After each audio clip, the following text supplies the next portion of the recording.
Welcome to another episode of The Neophytes, a special series within the Never Close the Inquiry podcast, wherein my good friend Thomas Maybe and I sit down and talk about current issues in politics. We are not experts, neither of us, and that's kind of the whole point. If we repeated our conversation today with the benefit of more time to think things through, it would be different, maybe in small ways and maybe in big ways. The message we're trying to convey is that it's okay not to know. It's okay to keep learning, and it's okay to change your mind. In fact, it's probably good. The fact that you believed something before doesn't mean that when presented with new information or upon reconsideration, you're still locked into that prior view. It's okay, in other words, to never close the inquiry.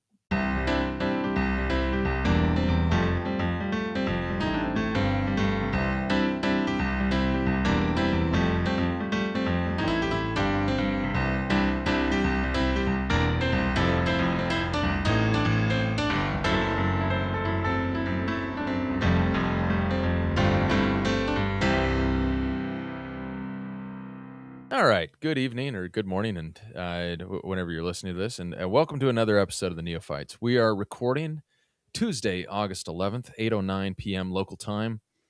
We will not confirm our location, but it's in Utah, northern Utah, Salt Lake, mostly Bountiful. Okay. In several West bunkers. Bountiful. Yeah, various bunkers spread throughout the mountain states.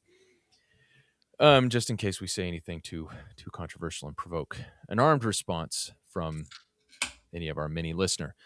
Okay, first let's have a brief moment for our sponsors.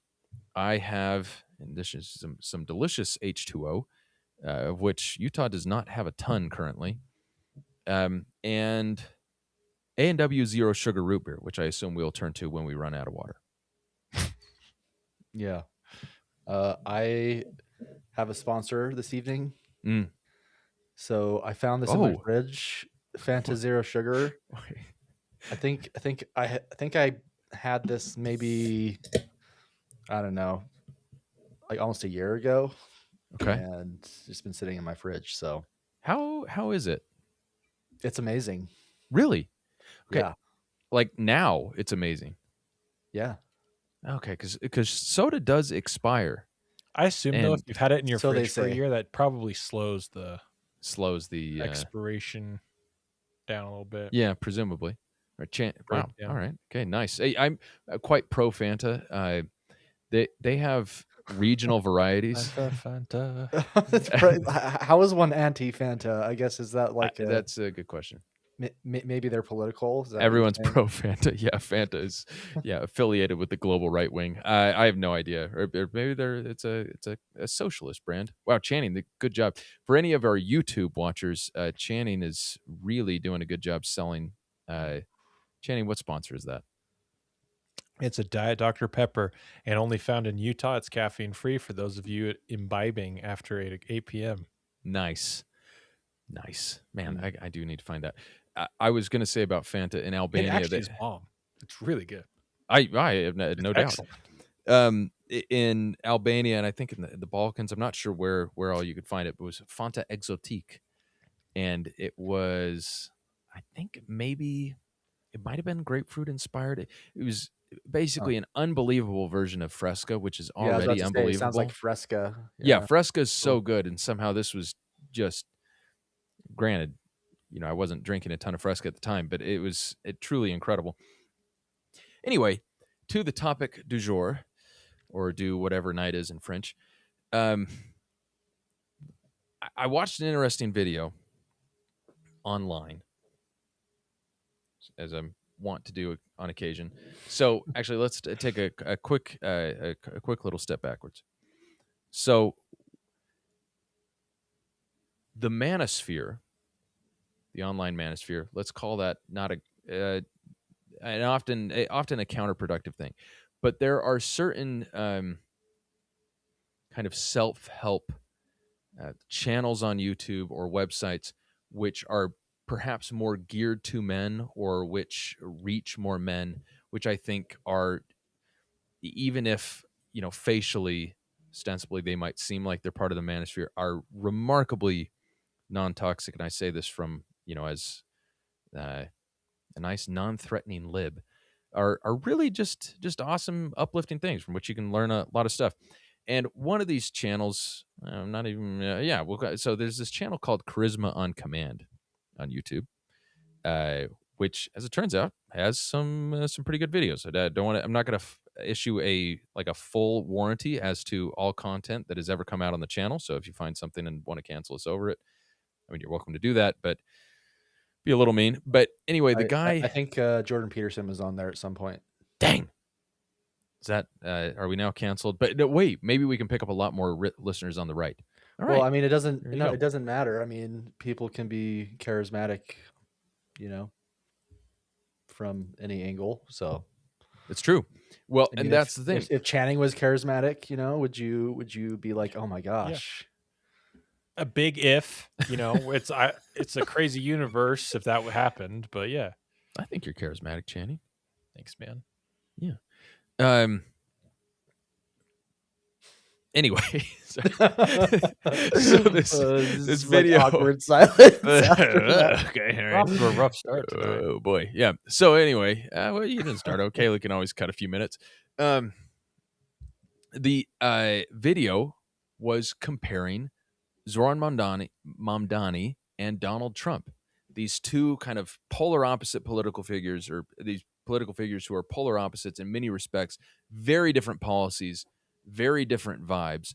I was saying they are both as successful as they are in large part because they are abnormally charismatic politicians.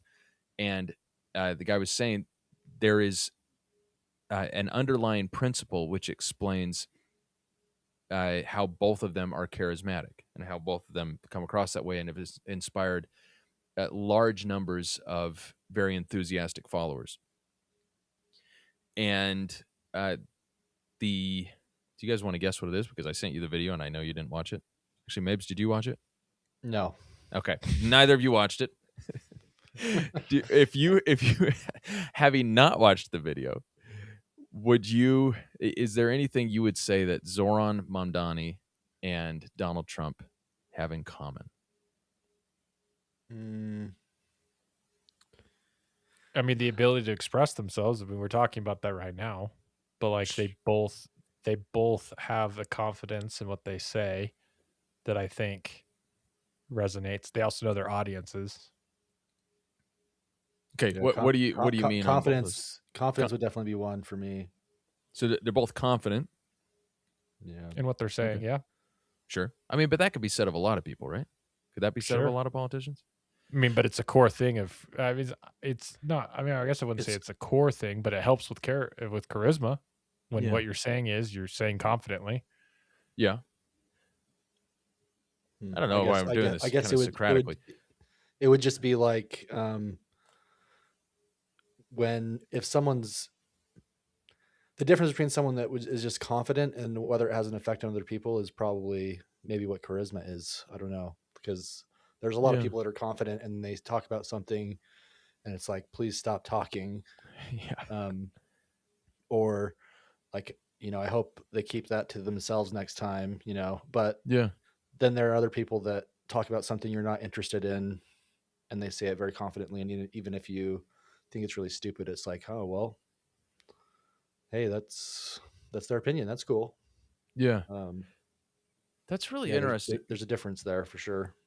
So this is giving me some thoughts that I want to add on to the video.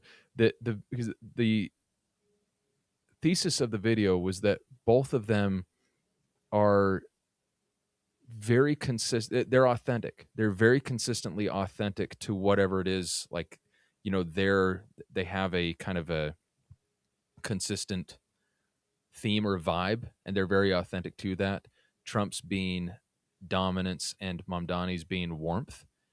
And both of them, how they are on the campaign trail, either they are not pretending or they are so consistent in that approach that you just have to give them credit for not pretending.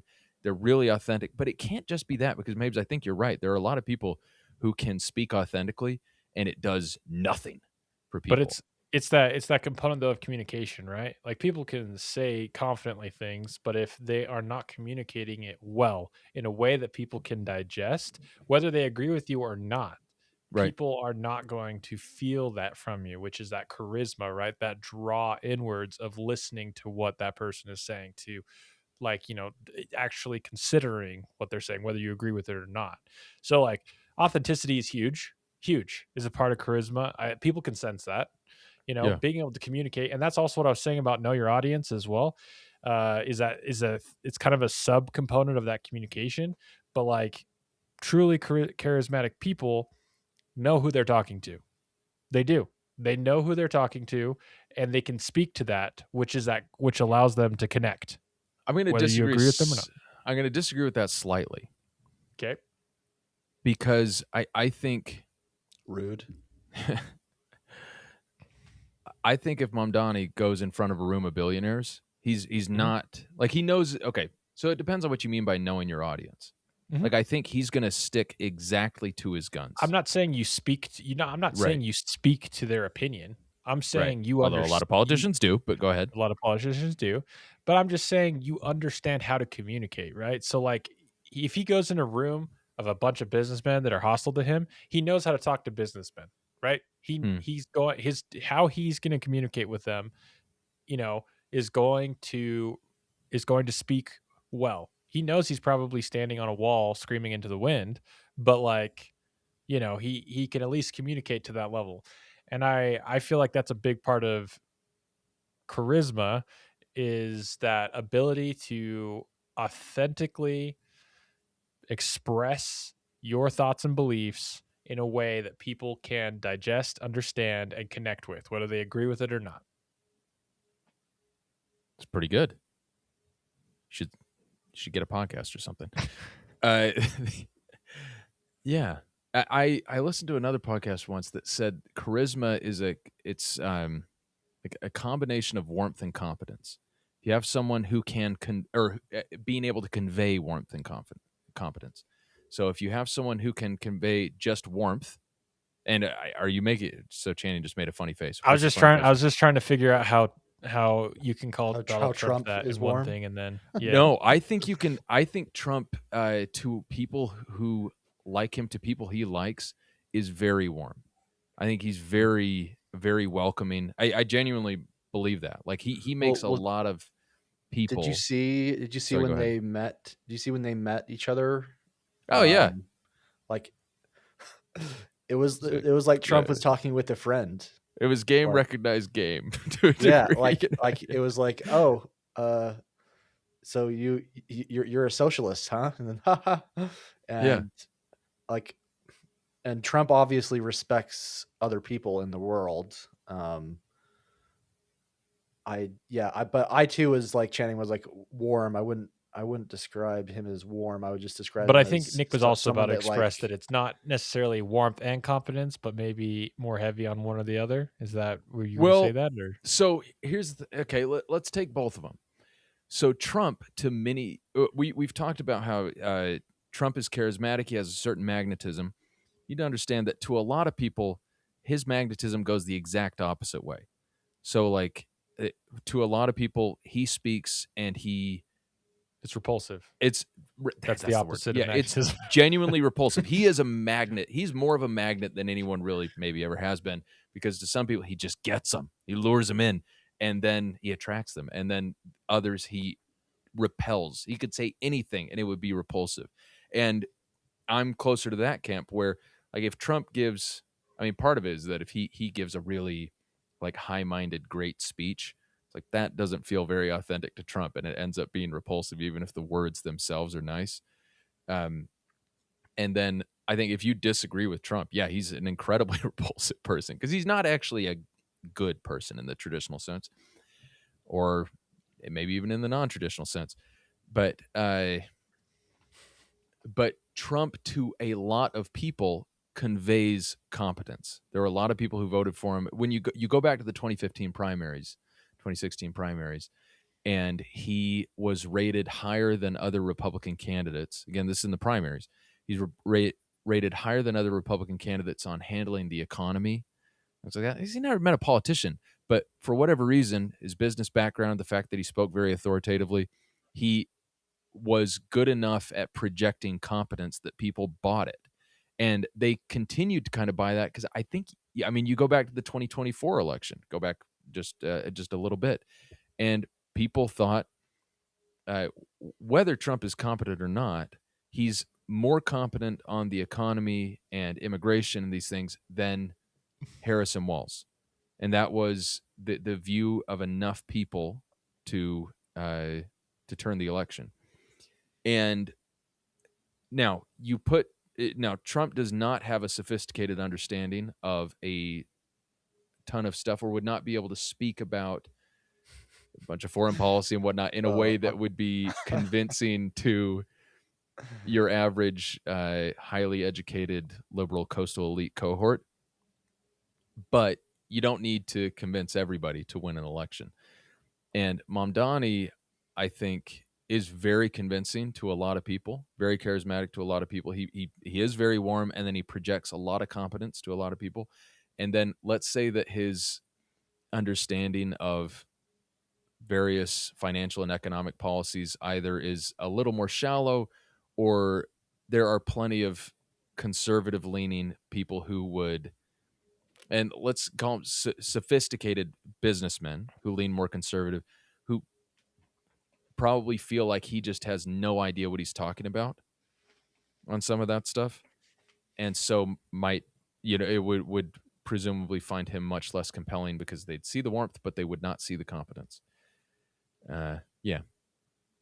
I mean, Sure. the thing that comes to my head when you were talking about that was when he was talking about chips, and I don't know if he was talking about Intel at the time, but is this Trump or Mamdani?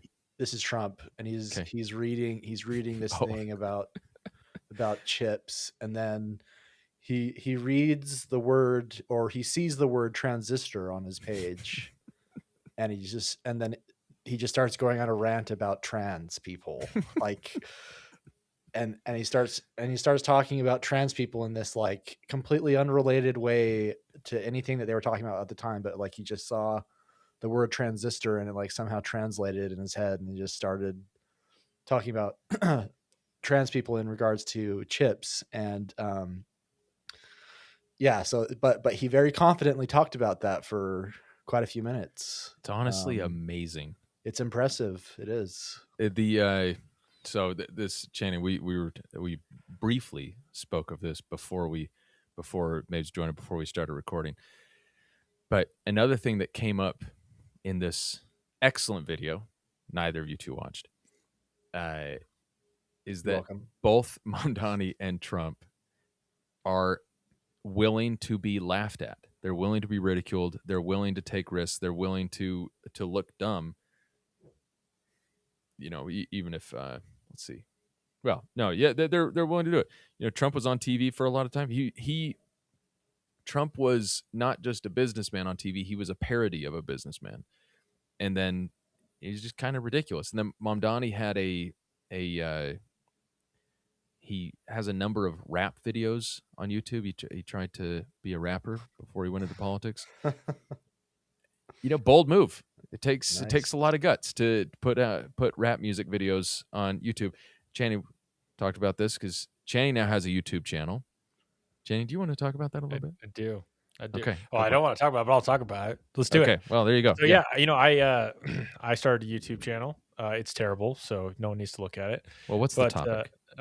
My topic is it's about building a business. And I started a small business. It is in the trading card space. And so I decided to start a channel that talks about just my experiences, the things I'm going through, and also hopefully have a little bit of entertainment value for people, whether they are trying to start their own business or just looking for an outlet to laugh at. So I decided to put myself out there because I know of quite a few people who have started building content to help them sell, their small business, to get people to pay attention to them, support them, hopefully buy from them, that kind of stuff. So yeah, you're putting yourself out there and it is very uncomfortable. I do not like it, but you just hope that something good comes out. That's very brave of you, Chan, man. Yeah. It's very brave. here we are now, a year and a half into this podcast, and there's there have been plenty of episodes. We've taken plenty of small risks, but I remember when I first started doing it, and right before, I think it was before the first episode came out. Like I've had a lot of ideas of things to do with this that I have that I've been prevented from doing by my self-consciousness. Oh, I thought you were going I to say your wife. no, I think she'd be well. I'm sure There's some lines, thoughts there's you've some kept to lines. yourself there are on lines purpose, she I'm would sure. draw, but no, well, Yeah. yeah, maybe if I strip it. No, no, those were never thoughts. But I've thought, oh, what if I did like a 10-minute podcast or video by myself, every day, and we just had a daily, just quick reactions to things. So like, that might be something that would work. But guess what? I can't do it. I, and it's Why not not? that. Yeah, good question. Because you have to read about it in the New York No, Times. he's first already or doing something? that. No, it's the self-consciousness. It's not the work. Well, no. I get What that. I was saying about that is like you like to be informed about the things you That's talk part about. of it, but it's really not that. Or it goes, that is part of it. Yeah, the fact that I don't like to talk about things if I don't have something of an idea of what I'm talking about, which is part of what makes, by the way, this possible and this successful, is that by calling it the Neophytes and by doing this with two of my best friends, we can just relax and talk, and I don't feel the need to be, hyper prepared like you might be for That's going into court. that's like part of like what my issue is because I'm just by myself, and Yeah. so you feel this incredible amount of stress to deliver because you're like, it's just me. If people don't Doing like this, it's because they don't like me. me. Yeah. the I Mm. remember when I was trying to record the intro for the podcast before I ever had anyone on. So this is late January of 2025. I must have done like 30 takes or parts of takes by myself in a room. And I've tried many other things by myself. There was a night I was trying to just do a solo podcast, and I'm recording bits and videos for like an hour by myself. Come out, no, nothing. I don't know where those are. Those are somewhere on Zencaster. They hopefully will never see the light of day. And the same sort of thing to a lesser extent. So with my, let me put it this way, with my writing, I think the biggest impact, or the biggest reason I don't write more, is because I do want the articles to be either well informed or carefully constructed such that people can see I know where I'm not informed, and so they're not getting mad like, oh, this is stupid, because I have this kind of this inhibition where it's difficult for You me to have risk being thought standards, so to stupid. speak. Yeah. Okay. Yeah, So maybe this is all good. unfortunately. what we're Well, that's talking about. that's Yeah. kind of for me too. Is like obviously I don't want to look like an idiot. Yeah. B, I don't want to waste people's time per se, right? Like I know I'm not that important, but like I want to deliver something that I feel like has value, Yeah. and it you do feel a lot on it, and unfortunately, especially when you're starting out, like I am, I'm learning now how to edit because I've never edited before. Mm. Learning how, and it's so bad, guys. Like, Are you using DaVinci Resolve? I can't even. No, What, I was what, pro- using what, just like this other thing, but I was going to start using DaVinci. Yeah, you should. Yeah, see, I think where you guys go wrong is that you should just go with the assumption that everything that you think and say are meaningless, and therefore it doesn't matter.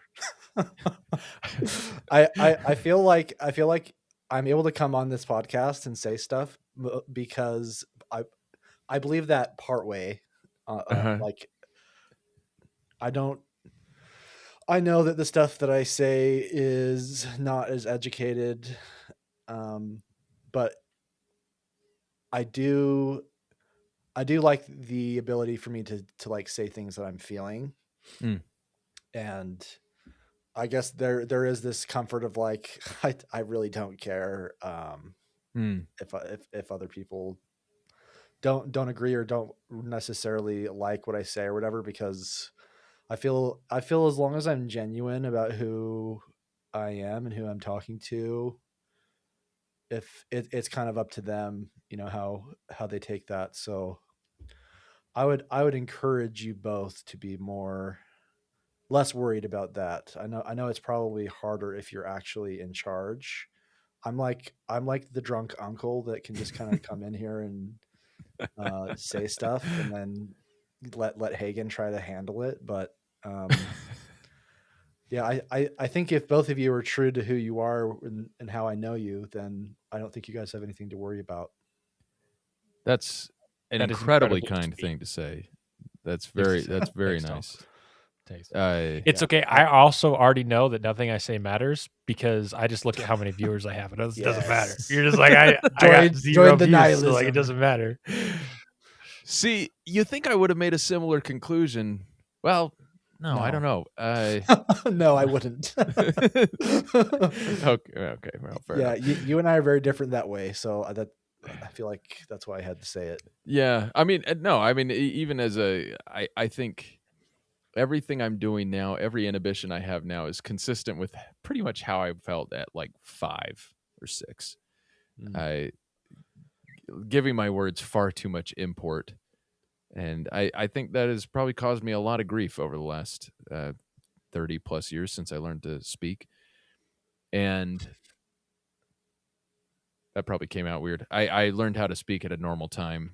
I figured by kindergarten we were doing complete sentences and such. Good to know. Yeah. Let's see. Yeah, that's really interesting. I mean, this turned into kind of a therapy session a little bit, but it does get back to this thing. I think there are probably a lot of fairly successful politicians who feel a lot of these inhibitions in a way, and uh, they're not particularly authentic people. What their what Yes. their Correct. goal is to be liked or whatever it is, or to get money or get power. I don't know, but Channing, to your point about knowing your audience, they know their audience and change their message. And then there are these other people who come along every once in a while. There really aren't that many of them. There's a Bernie reason it's like Sanders. Trump, Mamdani, Bernie Sanders. Bernie Bernie is really Sanders. is one. He Yeah, really he's is one. like you know that guy is like 100% genuine in all of his Yeah. stuff, because or he's really bored or has like a really bad memory, because he says the same thing and he's said the same thing for 40 years at this point. Oh, he's So playing the hits. They're hits. With yeah, with it, his audience has varied in size over time, but he's just been playing the hits for 40 years. yeah, he's beating that drum for 40 Which, years now.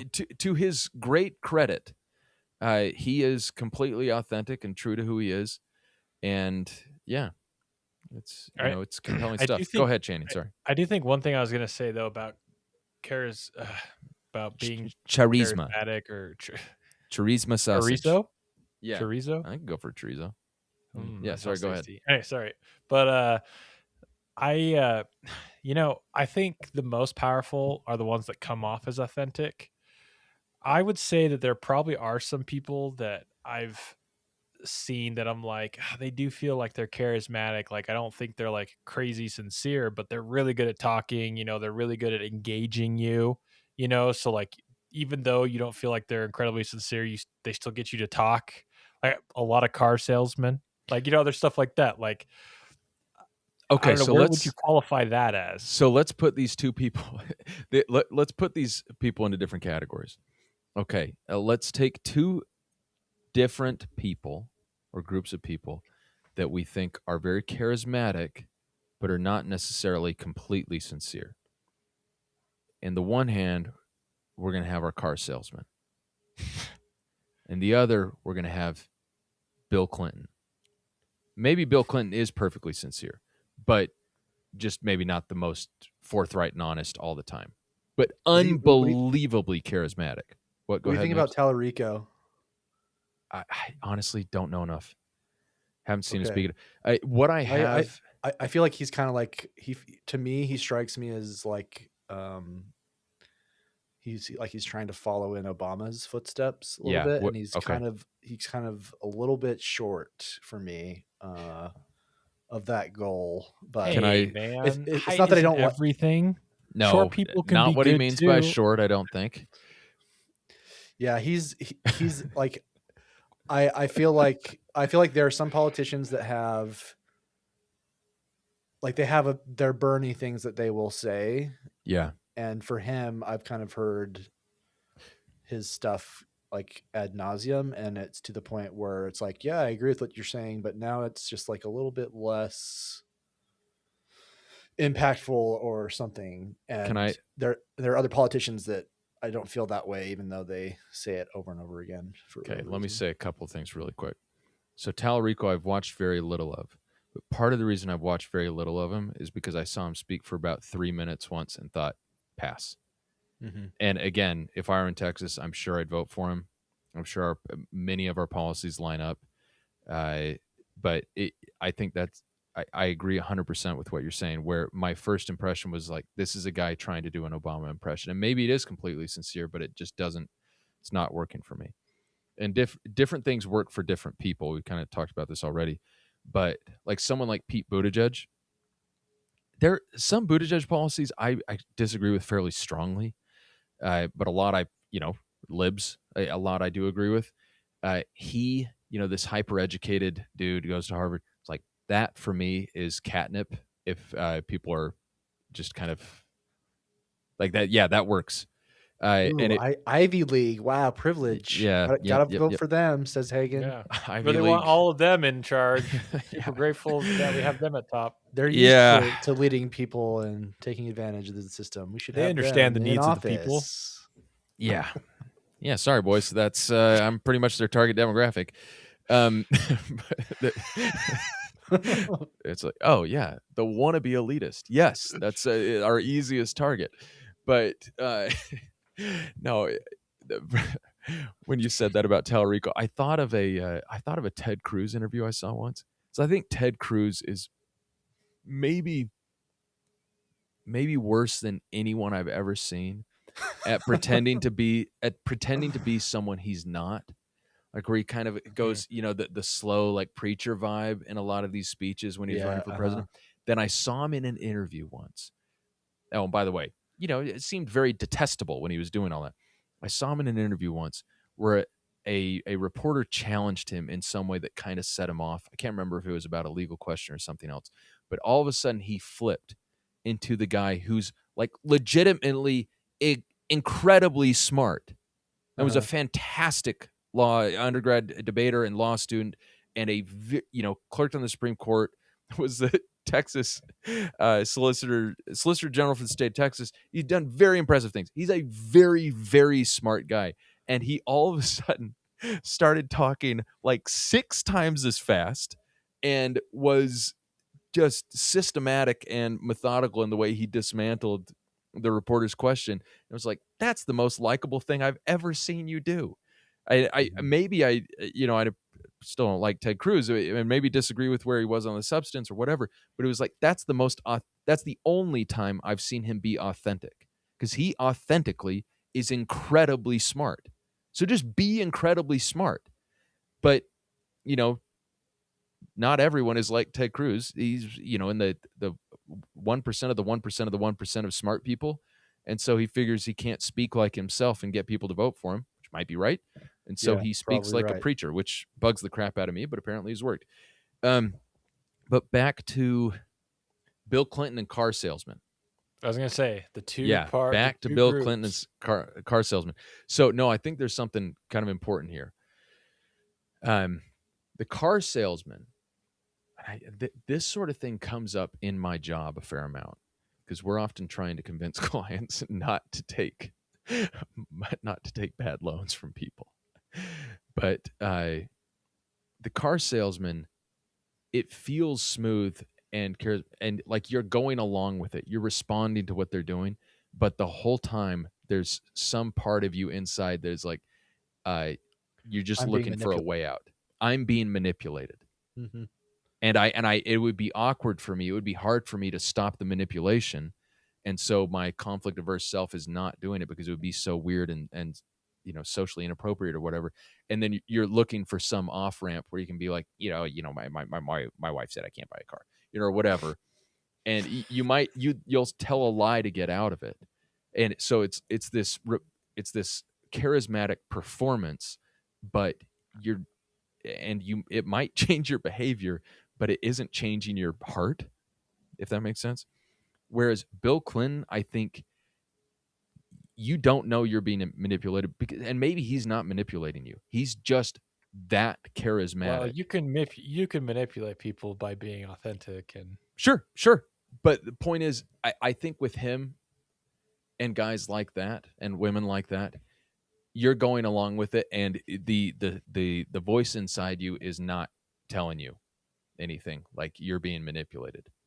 If you're being manipulated, it is happening without your knowledge.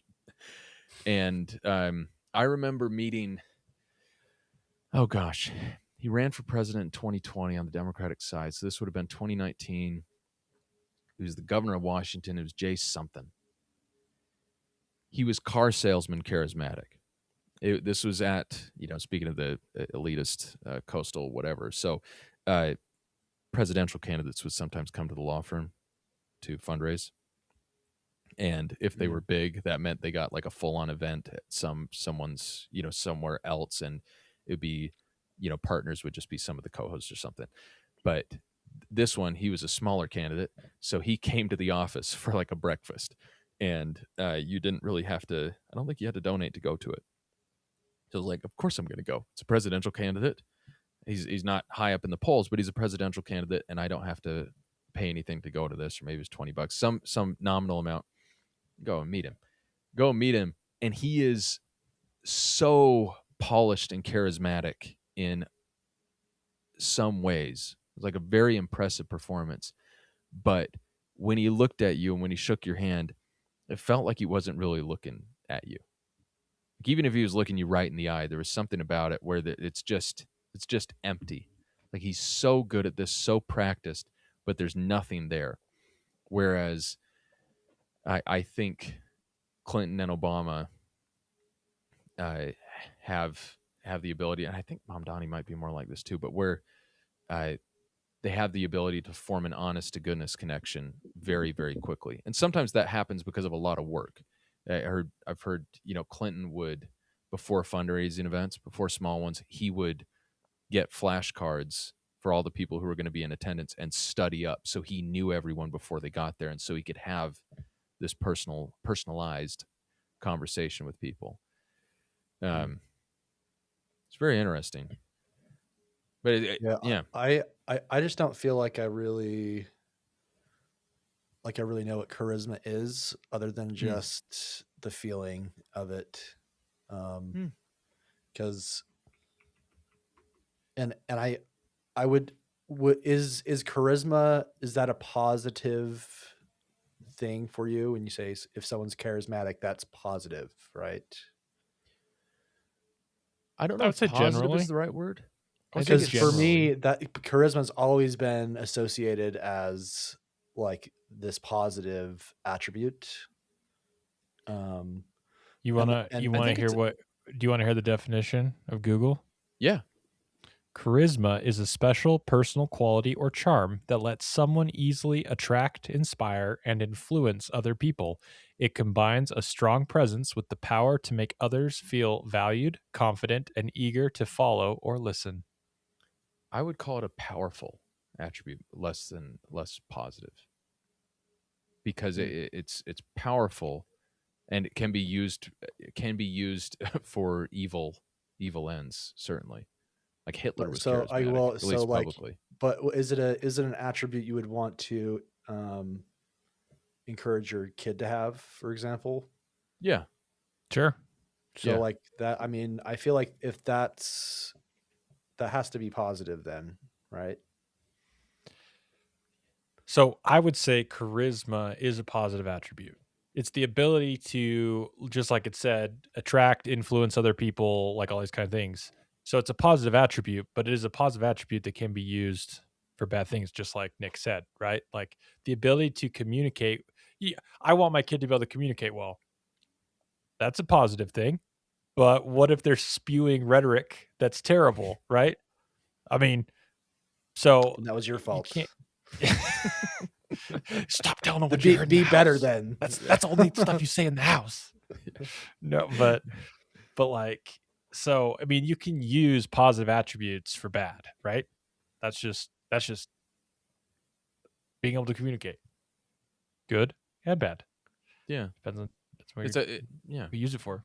So I think charisma is definitely a positive attribute for people. Not that you have to have it, but it is a positive attribute because it can do a lot of great things. It can lead to great things. It can lead to opportunities in in one's life. So But both Jeebus and Satan were charismatic. Is that what you're yes, saying? Sure. Got it. sure. I would say they probably both fall into that to a degree. Because remember what it said here, it also kind of mentioned warmth is making people feel safe, liked, and welcome. So it doesn't necessarily mean, that like they're a warm fuzzy. It can make someone feel like they're a part of something, right? Like they belong somewhere. It doesn't necessarily mean like, oh, this person loves me. Back to Trump's warmth. I think he's very, very good at that. Yeah. With the people who are on his team, they're like, you guys are, we're making America great again. I think he really makes people feel like they're on part of a team, or they're part of a team. Part of why there's a lot more enthusiastic swag for Trump than there has been for any other president. And he's great at us versus them sort of stuff. And if you're with the us, no, I think, yeah. Nothing moves the needle forward like having a common enemy. It's true. Pick an enemy and have everyone fight against it. Yeah. Interesting. Well, something to think about, and something to think about as we have a few primaries today, some big Democratic ones, and then South Carolina Republican primary. Darlene Graham, sister of the late Senator Lindsey Graham, she won her primary, so likely to continue being the a senator from South Carolina. Absolutely wild. You think that's really wild? It kind of is, man. I don't know if it's Like, that wild. It's precedented. It's similar things have happened before. Yeah, I can't in this think century, of the word. Yeah, I Define can't think this of century. the word. Yeah, well, last 100 years. Yeah, people from the same family get I guess that's elected true. into positions all the time. I can't think of the word for it right now. Nepotism? But it's different than a monarchy. But it's like brother key. like the America has political families that get elected all the time. Are you thinking oligopoly? I don't know. Or wait, no idea. No, oligarchy. No, oligopoly. oligarchs. Well, is oligopoly a different word? For some reason my brain was telling me that's a different word than oligarchy, and it's gotta look that up quick. Wow, I cancel myself. Oh, it is a word. Oh, I didn't say it wasn't a word. Oligopoly. It's a market structure where a small number of large firms dominate an industry. Little different. Because it's oligarchs. Right. And it's monopoly, but oligopoly. Dang it. Okay. Yeah. This is a podcast where you really learn a lot. Anyway, but it's something interesting to think about as I think the consultants who have really been left holding the bag with Graham Plattner, they actually had a good idea, which is that you don't necessarily like you don't need the perfect candidate on paper. You don't need all the perfect policies on paper. What you need is someone who has some charisma and can get the people going. And you look at both sides of the aisle right now, and the politicians who have really moved things have moved things not because they are getting to the pulse of the American people necessarily. It's like 87% of people support this or whatever. It's not because they're the best proponents of the party's pre-existing platform. It's that they're personally charismatic, and then the platform changes. It forms around them. I think Tallarico, like he may be charismatic for a bunch of older white religious people in Texas. Like he might be like speaking exactly to them. Mm. I don't know. Like, someone's finding him charismatic, I'm sure.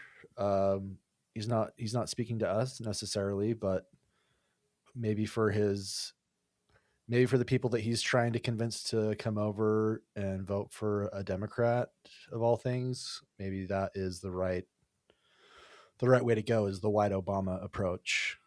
You could be right. Interesting. We'll find out Next time on the Neophytes. Well, let's end with that. You don't always have a nice button on the end of everything, except that charisma matters. And happy birthday to super fan Trey James Cannell. All right, and that was the interview. Thank you very much for listening. If you wouldn't mind, please do leave a review for the podcast. I believe those are important. And subscribe to the newsletter, which will be linked in the show notes, or can be found at neverclosetheinquiry.substack.com. Thanks.